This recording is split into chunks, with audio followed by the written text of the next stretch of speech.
And we're live. And today, I actually want to begin with a quote, which I think will set the scene for what we're about to cover. It's by Benjamin Franklin, and it goes something like this. Tell me, and I'll forget. Teach me, and I'll remember. But involve me, and I'll learn. There's something very beautiful about inviting your audience to take part in your presentation. And as I've developed as a speaker, and as I've done thousands and hundreds of presentations over the last 8 years, I've begun to realize that a speaker's job is not to speak. It's actually to encourage the audience to speak. It's to give the audience a voice. And the best presentations I've done myself and I've seen others do involve the audience in some particular way. Very rarely does a presentation which involves just the speaker talking at the audience work.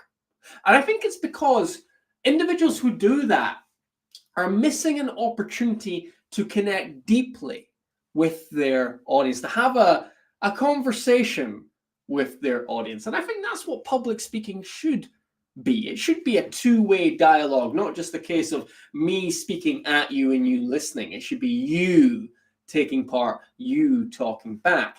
And with that in mind, before we get into how to interact with your audience and so forth over the next 10 minutes or so, if you do have a question during this live, this Q&A, please put it in the chat and I would be delighted to answer. And even if you're just watching and you don't have a question, let me know that you're watching. Let me know that you're out there and where you're watching from, perhaps. Put it into the chat, and even if it's a recording that you're watching here, you can put it into the chat. Just get involved, guys. Get involved. Let me know that I'm not just talking out here in the wilderness all by myself.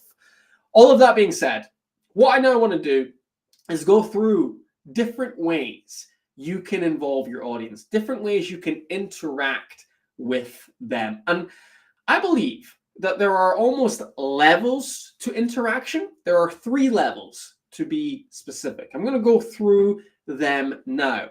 The first level is easy interaction. Easy interaction.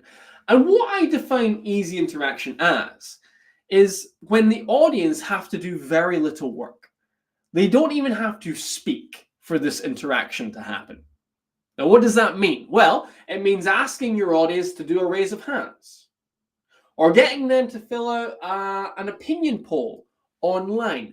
Interaction like this requires very little effort from the audience, and therefore it's easier to get them to participate and get involved in your presentation, because that's something you have to remember.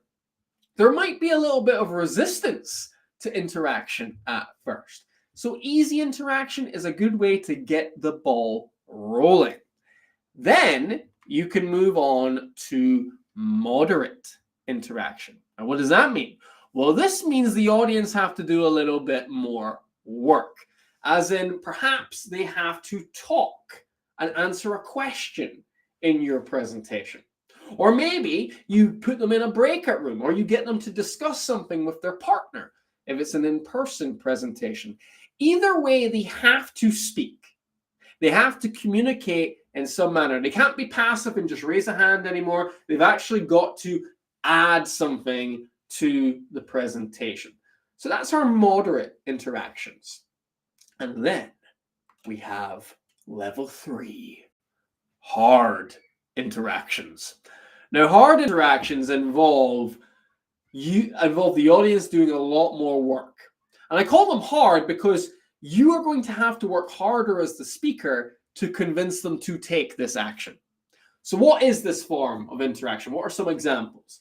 An example could be inviting an audience member to come up to the front of your stage and deliver a short presentation. That is a hard interaction to sell because, as you know, everybody has a little bit of anxiety about public speaking, and therefore they're not so willing to come to the front and speak to the audience. You're going to have to convince that as the speaker to do that.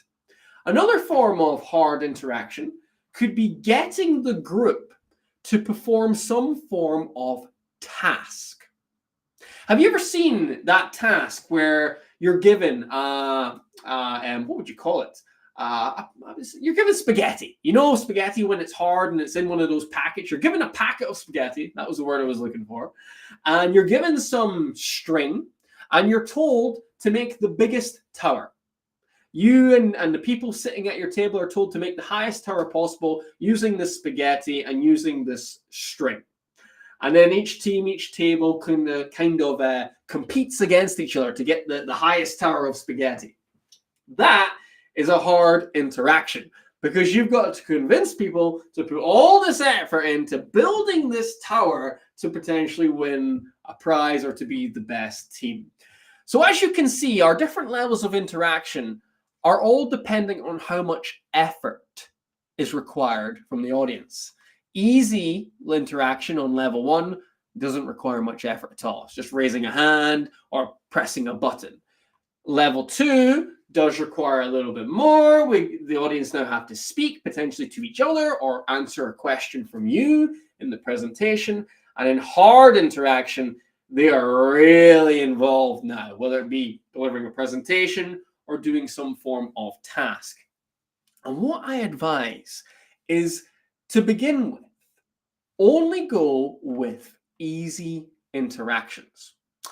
This is a good way to kind of warm up your audience. For instance, if you step up on your presentation and you immediately go to level 3 and you ask someone to present straight away, I highly doubt you will get anyone putting their hand up wanting to do that. But if you go with an easy interaction first and say raise your hands if X, then and they do it, you're far more likely to begin opening up the audience, getting them more involved in the presentation. Again, if you're watching this live, we're covering how to interact with your audience. And if you have a question, please put it in the chat. I would be delighted to answer it live for you, or even just let me know that you're watching out there. So always start with easy interactions and then begin to build it up. And what I find is that when I get a raise of hands from an audience, I'm far more likely to then get a successful moderate interaction as well. As in, they'll answer my questions or they'll do a breakout room. And then once I've hit the moderate level, I'm far more likely to have success when I go for a hard interaction, i.e. getting them to present in my presentation or do some form of task. So you can sort of go up these levels as the presentation begins to continue and flow on. Now, what's the benefit of doing this? Well, like I said before, you're going to get the audience fully immersed in your presentation, which is going to have them extremely engaged, but you're also going to make them care a lot more about the topic because now they feel like they are part of the topic. Very, very powerful tool that you can use here. So if you do have any questions on how to interact, please do put them in the chat, whether you're watching this live or on the recording, and I'll get back to them. But I think one of the biggest things people worry about is not getting any response when they ask a question or when they go for a raise of hands. That's the fear, isn't it? That they're not going to say anything. The audience are just going to sit there silent and look at you. Well, what should you do if that situation does occur?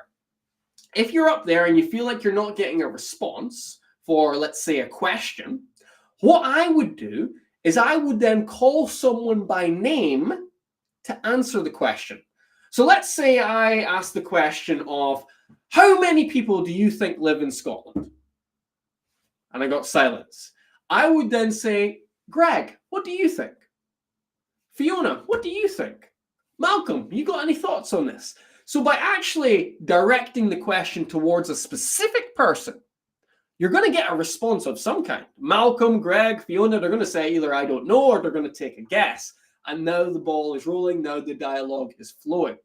If you go for a raise of hands and you don't get a raise of hands back or anything like this, you can say something along the lines of, well, don't blow me away all at once, or don't raise them all at once, right? Something like that. A little bit of humor can sort of break the ice. And another little tip with that, when you're asking people to raise their hands, make sure you raise your hand as well. As a speaker, you are the leader. So if you lead the dance by showing them what to do, they are far more likely to follow you. Very, very important point there. So what I would suggest is for your next presentation, have a think about how you can include, perhaps just to begin with, some easy interactions, just to get you used to having this conversation, this communication with the audience. Before I head off, one thing I wanted to tell you about is that I have some spaces opening up for my one-to-one program, one-to-one public speaking training program in January. This year's sold out, but in January, I'm going to be able to take on some more clients. Basically, it's a 3-month program, which will take you from being perhaps nervous and anxious about speaking to confident and compelling in speaking. Each month, we cover a different topic, from how to structure a presentation, to how to look and sound confident, to how to deal with impromptu situations. It's a very in-depth course, which involves you learning, but also practicing presentations and getting feedback.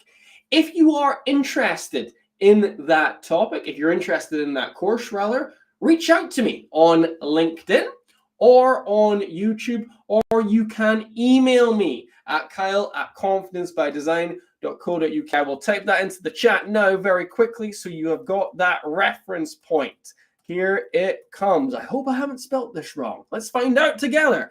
Here it is. So that should be up on screen now. You can email that address and I'll give you more information on the program.